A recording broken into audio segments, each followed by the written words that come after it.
창세기 6장 본문, 우리가 한 주간 ABC한 창세기 6장 본문은 하나님께서 세상을 심판하실 수밖에 없는 이유와 원인이 무엇인지를 보여주는 그런 본문인데요. 먼저 우리 함께 창세기 6장 1절 2절 말씀 한 번 더 한 목소리를 읽어보도록 하겠습니다. 6장 1절 2절입니다. 시작. 사람이 땅 위에 번성하기 시작할 때에 그들에게서 딸들이 나니 하나님의 아들들이 사람의 딸들의 아름다움을 보고 자기들이 좋아하는 모든 여자를 아내로 삼는지라. 아멘. 여러분, 이 말씀 보시면요, 하나님께서 홍수로 세상을 심판하신 그 중심에 어떤 사람들이 있었다는 것을 알 수 있냐면 하나님의 아들들이 홍수 심판의 원인이구나라는 뉘앙스가 이제 이 본문에서 풍겨지죠. 따라서 이 본문을 이해하는 데 있어서, 또 나아가 하나님의 이 홍수 심판을 이해하는 데 있어서 하나님의 아들들이 누구인지를 아는 것이 중요할 것입니다. 그리고 세 가지 정도 해석을 여러분 앞에 들려드릴 텐데요. 전통적인 해석에 따르면 하나님의 아들들은 경건한 셋의 후손들이고 그와 대비되는 사람의 딸들은 타락한 가인의 후손들이다. 따라서 이 본문은 경건한 셋의 후손이 타락한 가인의 후손들과 혼인관계를 맺고 함께 어울려 타락하게 된 이야기다, 이렇게 이제 보통은 읽습니다. 받아들이기에 무난한 해석입니다만은 저는 개인적으로 이 해석을 지지하지 않는데요. 몇 가지 이유가 있습니다. 첫째, 일단 성경에서 하나님의 아들들을 일컬어 경건한 자들의 후손이라고 부르는 용례가 나오지 않습니다. 둘째, 만약 하나님의 아들들을 셋의 후손으로 보고 사람의 딸들을 가인의 후손으로 보면요, 여러분, 인류 타락의 본질적인 책임이 어디에 있는 셈이 되냐면 사람의 딸들에게 있는 셈이 되는데요. 여러분, 그게 본문의 뉘앙스하고 안 맞아요. 본문은 사람의 딸들 쪽에 책임을 묻는 방점이 찍혀 있는 게 아니라 하나님의 아들들에게 지금 책임을 묻고 있는 듯한 뉘앙스가 풍기기 때문에 본문이랑 맞지 않죠. 셋째, 오늘 보면 6장 1절 말씀을 보시면요, 사람이 땅 위에 번성했다, 그렇게 기록하고 있는데, 만일 사람을 가인의 후손으로만 놓고 본다면요, 가인의 후손이라고 본다면 사람의 딸들을, 그러면 가인의 후손만 번성한 것입니까? 그렇진 않겠죠. 따라서 6장 1절 말씀은 그냥 인구가 번성했다, 인구가 늘었다, 그런 이야기로 해석하는 것이 자연스럽습니다. 그러니까 사람의 딸들을 가인의 후손으로, 하나님의 아들들을 셋의 후손으로 이렇게 보는 해석에 있어서는 조금 무리가 있다 싶습니다. 하나님의 아들들에 대한 두 번째 해석은 성경에서 하나님의 아들이라는 용어가 천사를 가리키는 경우가 몇 차례 나옵니다. 여러분, 그래서 그 용례를 따라서 하나님의 아들들을 천사, 그 중에서도 타락한 천사로 보는 해석이 두 번째 해석입니다. 여러분, 그렇게 되면 이 본문은 어떤 본문이 되냐면 타락한 천사들과 사람들 사이에 뭔가 결합, 특히 성적인 결합이 있었고 그 결과 인류의 피가 더럽혀졌다, 이런 식으로 읽을 수 있게 됩니다. 여러분, 이러한 상상에 기름을 붓는 존재가 바로 6장 4절에 나오는 네피림이라고 하는 존재인데요.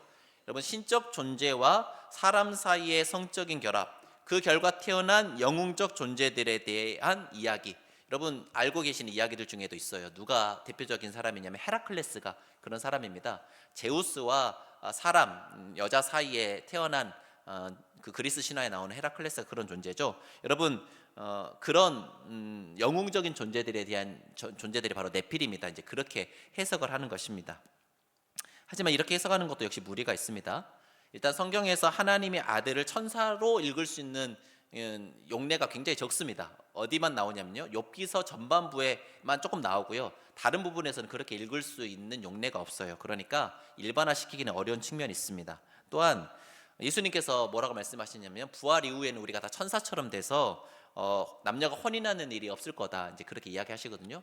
그렇다는 말은 천사는 뭘 하지 않는다는 말이에요? 성적인 결합을 하지 않는다는 말이에요. 여러분, 영적인 존재이기 때문에, 육체가 없기 때문에 어떤 신적인 존재, 천사들과 사람 사이에 성적인 결합이 있었을 것이다 라고 하는 것은 온당한 해석이지는 않은 것입니다. 호기심을 자극하는 해석이긴 합니다만은 올바른 해석이진 않죠. 요 근래 성경학자들 다수가 선호하는 세 번째 해석이 있는데요, 바로 하나님의 아들들을 뭐로 보는 것이냐면 통치자들로 보는 겁니다. 왕으로 보는 거죠. 왜냐하면요, 성경 전체에서 왕을 하나님의 아들로 지칭하는 경우가 훨씬 용례가 많이 나옵니다. 특히 고대 근동에서 왕을 보통 신의 아들로 그렇게 봤던 경우가 훨씬 많죠. 이집트의 파라오는 누구의 아들로 인정이 됐냐면 태양신 라의 아들로 인정이 됐었습니다. 여러분, 이집트 뭐 다른 고대 근동뿐만이 아니라 이스라엘도 그랬어요. 이스라엘의 왕이 등극할 때 불렀던 대관식에서 불렀던 노래가 시편 2편인데요. 시편 2편에 여러분이 잘 아시는 가사로 만든 복음성가가 있습니다. 시편 2편 가지고 만든 너는 내 아들이라 오늘날 내가 너를 낳도다. 여러분 우리 서로 축복하면서 불러줍니다마는, 그리고 우리 한 사람 한 사람이 왕 같은 존재들이기 때문에 불러주는 거 뭐 좋다고 생각합니다마는, 사실 시편 2편은 누구를 향해 불렀던 노래냐면 왕을 향해서 불렀던 노래입니다. 이스라엘의 왕이 등극하면 하나님께서 이스라엘의 그 왕에게 이런 음성을 들려주는 거죠. 너는 내 아들이다. 이렇게 들려주는 거예요. 무슨 말이냐면 이스라엘의 왕으로 등극하면 그것은 하나님의 아들로 입양되는 것이다라고 하는 인식이 고대 이스라엘에도 있었다는 것입니다. 여러분 그렇게 6장 2절에 나오는 하나님의 아들들을 통치자들로 보는 것이 그 앞뒤로 나오는 6장 1절과 6장 3절 맥락하고도 잘 어울립니다. 여러분 앞에서 잠깐 말씀드렸듯이 6장 1절 말씀은 인구가 폭발적으로 증가했다라는 말씀으로 읽는 것이 자연스럽다 제가 말씀을 드렸죠. 여러분 그런데요, 인구가 폭발적으로 늘려면 무엇이 뒷받침돼야 되냐면 경제력이 뒷받침돼야 됩니다. 생산량이 그만큼 뒷받침돼야지 인구가 늡니다. 먹거리가 적은데 먹을 거리가 별로 없는데 인구가 늘 수는 없는 거죠. 따라서 인구가 증가했다는 것은 생산성이 충분히 늘어서 인구를 부양할 만한 그런 생산물이 생산되었다, 그런 의미입니다. 아마도 큰 강 중심으로 해서 사람들이 정착하기 시작하고 거기에서 이른바 신석기 혁명이라고 부르는 농업혁명, 농사를 짓기 시작하면서부터 아마도 폭발적으로 생산량이 증가를 했을 것이고, 그렇게 정착 생활을 하면서 사람들이 안정이 되고 생산량도 늘면서 인구가 늘지 않았나 이제 이렇게 생각해 볼 만하죠. 여러분 그런데 그렇게 생산물이 많아지게 되면은, 그래서 생산량이 초과되게 되면 뭐가 생기냐면요, 잉여 생산물을 가지고, 예전에는 그 공동체가 얻은 그 식량을 공동체가 다 소비하고 끝났습니다. 왜냐면 먹거리가 부족했기 때문에. 그러나 생산량이 많아지면 남는 게 생겨요. 그런데 그 잉여 생산물을 가지고 부를 축적하는 사람들이 생기더란 말이에요.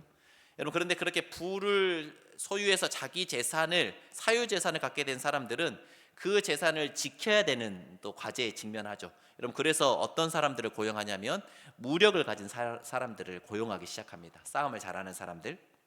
그 결과 생산에 가담하지 않고도 먹고 사는 사람들이 생기게 되고요. 그렇게 시간이 계속 지나면요, 부를 소유한 사람들, 또 생산에 참여하지 않는 무사 집단들이 이른바 지배층이 되고 상류층이 됩니다. 여러분 생산량이 늘어나면 계급이 분화되거든요. 인류 역사가 그렇습니다. 또 자신의 생명과 재산을 위협하는 세력들이 공동체 밖에도 존재를 하게 되겠죠.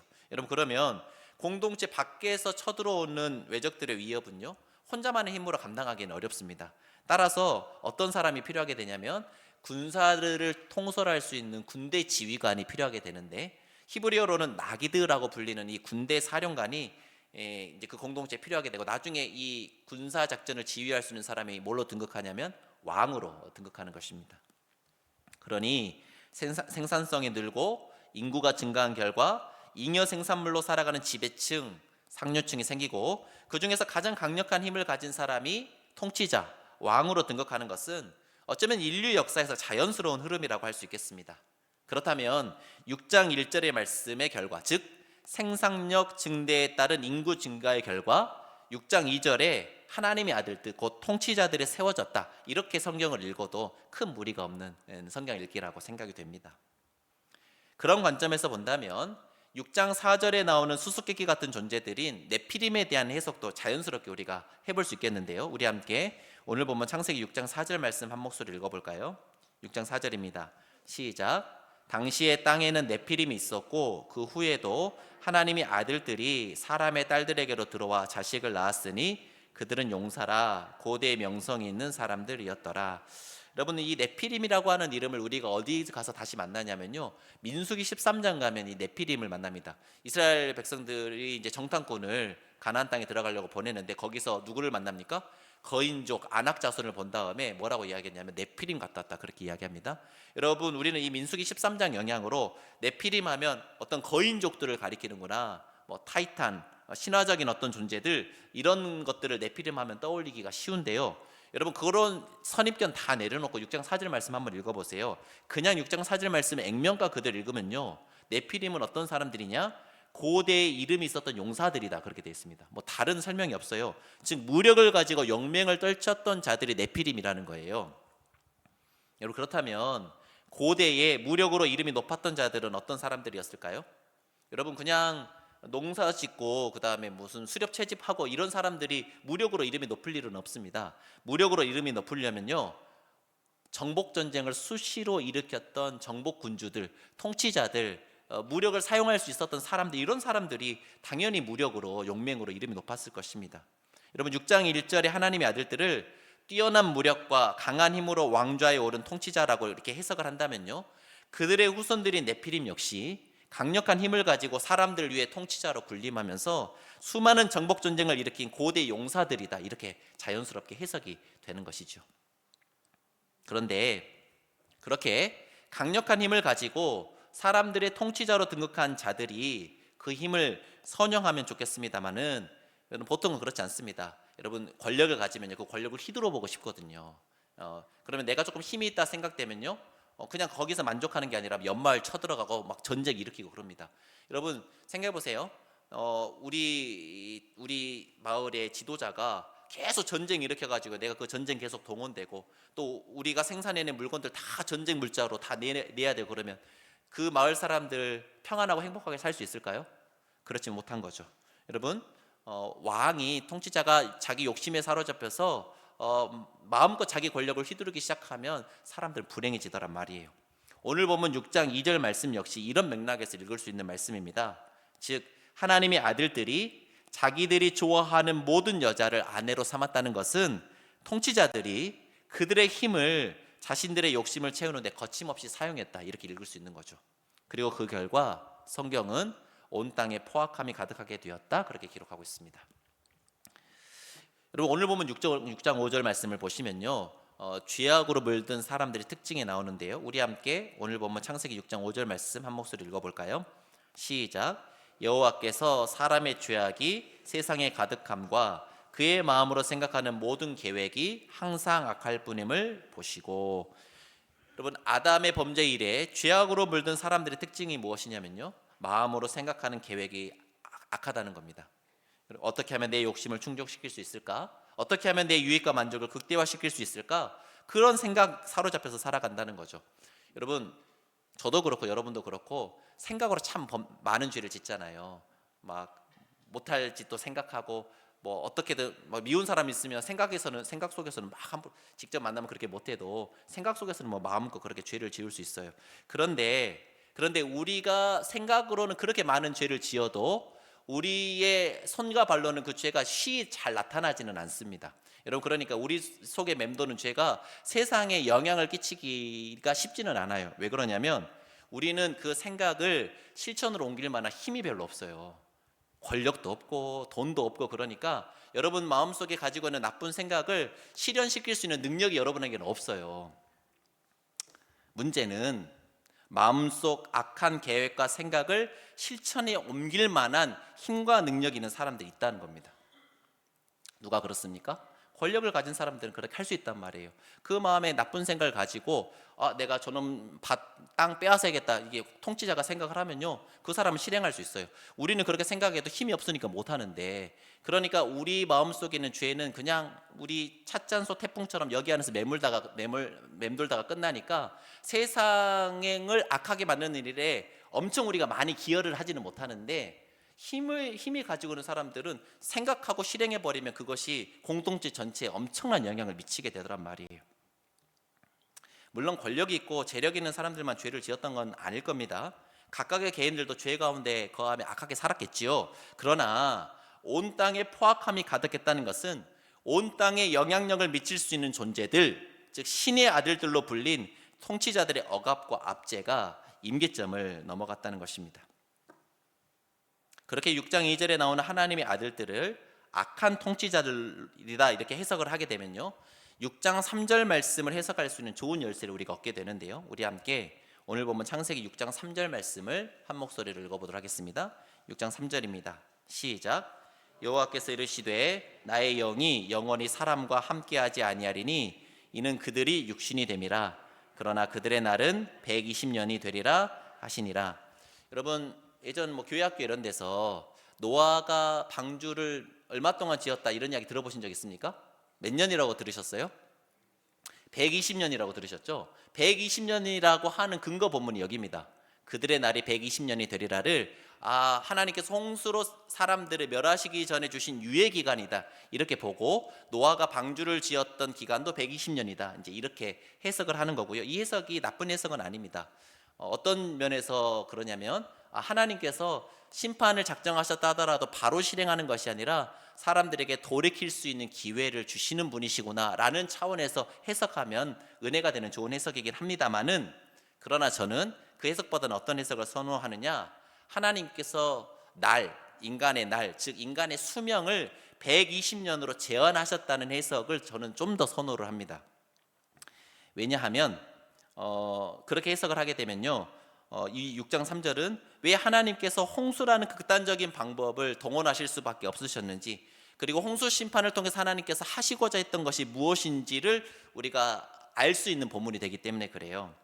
여러분, 그렇게 읽을 때 120년이라고 하는 숫자는 어디와 대비가 되냐면, 우리가 읽지는 않았습니다만 창세기 5장에 나오는 인류 조상들의 긴 수명과 대비가 됩니다. 여러분, 창세기 5장 보시면요, 막 700년, 800년, 900년, 여러분 그러니까 700살 정도 돼도 경로당 못 들어가는 거예요. 한 800살은 돼야지 경로당에서 받아주는 그런 나이가 되는 겁니다. 969살까지 살았던 사람도 있고요. 여러분, 그 엄청난 수명에 비하면 120년이라고 하는 숫자는 급격하게 줄어든 수명이지요. 여러분, 그런데 왜 하나님께서 인간의 수명을 줄이셔야 했을까? 여러분, 이런 겁니다. 악하고 무능한 통치자가 5년만 집권해도요 참 암울하고 답답하기 그지없습니다. 근데 우리나라가 5년 단임 대통령제가 아니라 종신제 국왕에 의해서 다스려지는 국가라고 해볼까요? 그러면 왕이 누구냐에 따라서 백성들의 삶의 형편이 너무나 달라지는 거예요. 그 왕이 세종대왕처럼 선하고 유능한 왕일 경우는 좋겠습니다만은, 만약 히틀러처럼 악한 통치자가 그런데 막 좋은 것 엄청 찾아먹고 그래가지고 막 몇십 년 산다고 해봅시다. 그러면요, 그 몇십 년의 통치 기간 동안에 우리 백성들의 삶은 피폐해질 대로 피폐해지는 거죠. 여러분, 한 30년, 40년 악한 왕이 통치해도요 세상이 고통으로 물드는데, 그런데 800년, 900년 그렇게 사는 사람들, 왕이 그 중에서 한 4, 500년을 다스린다고 해볼까요? 악한 왕이 등극해가지고 막 한 400년, 500년 다스리면 어떻게 될 것 같습니까? 그러면요, 인류가 겪어야 할 고통은 감당할 수 없을 만큼 극대화될 것이고요, 그 인간들의 죄악으로 말미암아 지구 생태계는 그 통치 기간 동안에 완전히 절단나서 하나님이 심판하시지 않아도 인류와 지구는 자동적으로 멸망하고 말 것입니다. 여러분, 그래서 하나님께서 홍수로 인간 역사에 개입하시는 것은 그렇게 악한 통치자들의 극대화되는 죄악으로 말미암아 절단나고 있는 지구 생태계를, 인류와 지구의 운명을 살리시기 위해서, 보존하시기 위해서 응급조치를 취하신 것입니다. 하나님은 급격히 멸망을 향해 치달아가는 이 세계에 홍수로 브레이크를 거신 다음에 인류의 수명을 과감하게 단축시키신 거죠. 여러분, 그래서 어떤 사람이 엄청 악하고 그 악한 사람이 권력을 가지고 있다 하더라도요, 그냥 좀 지나면요 시들시들해질 수밖에 없어요. 사람이, 여러분 그렇잖아요. 80세, 90세 돼도 막 그렇게 휘두를 수 있는 사람 별로 없습니다. 나이가 들면요 힘도 빠지고 마음도 약해지고, 그래서 여러분 그렇게 못됐던 사람도 나이 들면요 조금 순해지는 이유가 힘이 없어서 그래요. 여러분, 기본적으로 그 마음에 생각하는 것이 악한 사람들, 그 악을 계획하고 실행할 수 있는 사람들의 연한을 제한하셔야지만 온 인류가 멸망하는 길을 막을 수 있다고 판단하신 하나님께서 홍수로 세상을 심판하시고 대지각 변동을 통해서 사람의 수명을 120살을 넘지 않은 조건을 가진 그런 환경, 그런 지구 생태계로 변모시키신 것입니다. 이런 관점으로 본문을 볼 때 상당히 해석하기 쉽지 않은 6장 6절 7절 말씀을 해석할 수 있는 실마리도 우리가 얻을 수 있는데요, 우리 함께 오늘 보면 창세기 6장 6절 7절 말씀을 한 목소리로 읽어보겠습니다. 시작. 땅 위에 사람 지으셨음을 한탄하사 마음에 근심하시고 이르시되 내가 창조한 사람을 내가 지면에서 쓸어버리되 사람으로부터 가축과 기는 것과 공중의 새까지 그리하리니 이는 내가 그것들을 지었음을 한탄함이니라 하시니라. 여러분 방금 읽은 이 6장 6절 7절 말씀은요 상당히 좀 해석하기 어려운 난이한 구절입니다. 왜냐하면 하나님이 후회하시고 하나님이 한탄하셨다라고 하는 표현을 어떻게 해석해야 될지 잘 모르기 좀 답답한 거죠. 난감한 거죠. 하나님 전능하신 하나님이신데 그 전능성에 왠지 상처를 입히는 것 같은 그런 구절이지 않습니까? 그런데 이때 한탄하다라고 번역된 히브리어가 나함이라고 하는 히브리어인데 원래 뜻은 후회하다, 위로하다, 가엾게 여기다, 위로하다, 마음을 바꾸다 이런 뜻을 가지고 있는 히브리어 동사인데 여기서는 뭘로 쓰였냐면요 히브리어 용례 중에 동사 용례 중에 니팔령이라고 하는 그런 용례가 있습니다. 그런데 이 나함 동사를 이 니팔령 용례로 사용할 때는 어떤 뜻이 되냐면 바로잡다, 회복시키다, 균형을 유지하다라는 뜻으로 해석이 가능해집니다.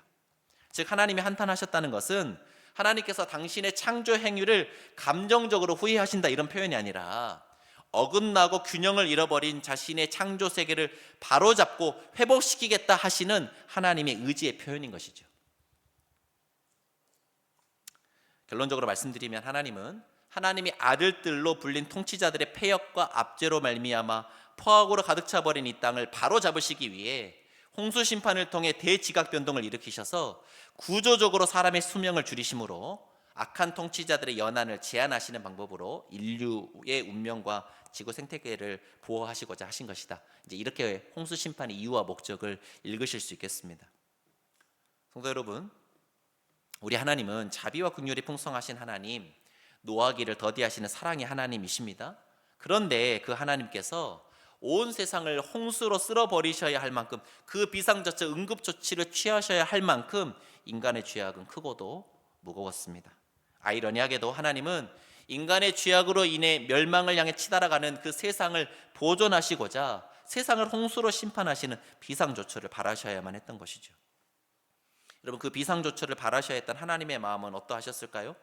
자신이 지으신 그 피조세계를 홍수로 심판하셔야만 했던 하나님의 마음은 어떤 마음이셨을까? 이번 한 주간 ABC를 여러분 하시면서 7절 말씀 당신이 친히 창조하신 사람과 가축과 기는 것과 공중의 새까지 지면에서 다 쓸어버리시겠다 말씀하시는 그 하나님의 음성 어떤 음성이셨을지 좀 상상해 보셨습니까? 어떤 톤이셨을까? 어떤 음색이셨을까? 어떤 뉘앙스의 말씀이셨을까? 상상해 보셨나요? 저는 온 세상을 향하여 서슬퍼런 심판을 선언하시는 하나님의 이 음성이 아주 슬프게 들렸습니다. 마치 사랑하는 자식이 엇나가는 것을 그냥 두고만 볼 수 없어서 아주 엄하게 매를 들었지만 자식에게 매를 대는 그 순간 부모 마음에도 피멍이 드는 것처럼 저는 오늘 본문 7절 말씀을 읽으면서 피멍으로 얼룩진 하나님의 마음이 아주 애달프게 느껴졌습니다. 그런데 바로 그 하나님의 애달픈 마음을 누구보다 잘 알았던 한 사람이 오늘 본문에 등장하지요. 바로 하나님의 홍수 심판에서 유일하게 건짐을 받은 노아라고 하는 인물입니다. 우리 함께 오늘 본문 창세기 6장 8절 말씀을 한 목소리 읽어보겠습니다. 6장 8절입니다. 시작. 그러나 노아는 여호와께 은혜를 입었더라. 방금 읽은 창세기 6장 8절 말씀 개역 개정 성경으로만 읽으면 온 세상을 쓸어버리시는 하나님의 무서운 심판 계획 가운데 노아만 건짐을 받는 은혜를 입었구나 정도로 생각하고 넘어가게 됩니다만은 히브리 원어로 이 본문을 읽으면요 더 깊은 뜻이 있음을 알게 돼요. 여러분 히브리 원어로 이 원어를 직역해서 이 구절을 번역하면 어떻게 번역할 수 있느냐? 노아는 여호와의 눈에서 은혜를 발견하였더라. 이렇게 해석할 수 있어요. 노아는 여호와의 눈에서 은혜를 발견하였더라. 여러분 이렇게 번역된 말씀을 통해 노아에 대해서 알 수 있는 게 있습니다. 첫 번째는 노아가 늘 누구의 눈을 의식하며 살았다는 것입니까? 하나님의 눈을 의식하며 살았다는 것입니다. 코람데오 늘 하나님 앞에 살아가는 하나님과 시선을 맞추는 삶을 노아가 살았다는 거죠. 두 번째, 노아가 여호와의 눈에서 그 하나님의 은혜를 발견했다는 말씀을 통해 알 수 있는 두 번째는 뭐냐면 노아가 세상을 하나님의 눈으로 바라보았다는 거예요. 하나님과 시선을 맞췄더니 하나님께서 바라보시는 그 시선으로 세상을 바라보게 되었더라 말입니다. 지금 노아는 세상을 향해 무서운 심판을 선언하시는 서슬퍼런 하나님의 눈앞에 서 있습니다. 그러나 노아는 그 서슬퍼런 하나님의 눈에서 무엇을 발견했다는 거예요? 은혜와 사랑을 발견했다는 것입니다. 사랑하지만 그러나 징계하실 수밖에 없는 하나님의 그 절절한 마음을 읽어낼 수 있는 영적인 눈을 노아는 가지고 있었던 거죠. 그리고 세상을 심판하시는 하나님의 본심이 분노